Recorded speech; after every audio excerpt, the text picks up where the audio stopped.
Un lit d'appoint, une douche et de quoi manger, c'est ce que peuvent retrouver ces sans-abri et demandeurs d'asile dans ce gymnase, un refuge pour se protéger du froid glacial de ces derniers jours. Je dormais dans ma tente depuis presque 2 semaines. C'est très bien qu'il y ait une opportunité comme ça. Beaucoup de gens ont besoin de ça. Il fait très froid dehors, c'est l'hiver. La météo était terrible. Il faisait -5 degrés. On était à l'intérieur de nos tentes. Tout le monde n'a pas les moyens de se chauffer. On utilisait des couvertures, mais il fait toujours aussi froid. Être dehors est dangereux. Ce centre d'hébergement d'urgence accueille des sans-abri de 18 à 9 heures le lendemain matin. Les bénévoles accueillent, servent, écoutent, nettoient. C'est le cas de Sophia qui vient aider ici pour la première fois. Moi aussi, j'étais bouleversée par le froid. J'étais tout de suite entourée d'autres bénévoles qui m'ont un peu expliqué les tâches.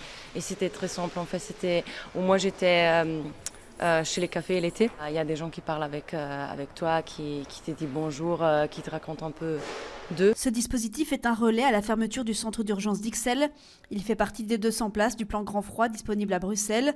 Une nécessité face à l'augmentation des personnes contraintes de dormir dehors en plein hiver.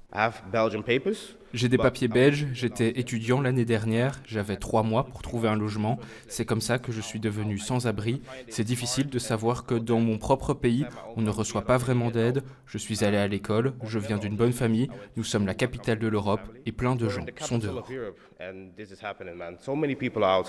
Cette initiative est le fruit d'une mobilisation rapide de plusieurs acteurs, la plateforme citoyenne Bell Refugees, Bruxelles, le SAMU social et la Croix-Rouge. Les associations rappellent que les structures d'accueil sont saturées et appellent à des réponses durables. C'est doublement exceptionnel, effectivement, par les températures basses, mais il faut le dire, les années précédentes, on a toujours en région bruxelloise réussi à ouvrir des dispositifs avant que ces températures n'arrivent. Ici, il y a une conséquence claire des politiques migratoires qui fait que les rues de Bruxelles voient le nombre de sans-abri qui les habitent augmenter, et donc on a des difficultés en région bruxelloise à ouvrir suffisamment de places pour faire face à l'arrivée importante de personnes sans abri dans les rues de Bruxelles. Ce gymnase est ouvert seulement 2 semaines dans l'attente d'un dispositif plus pérenne pour l'hiver.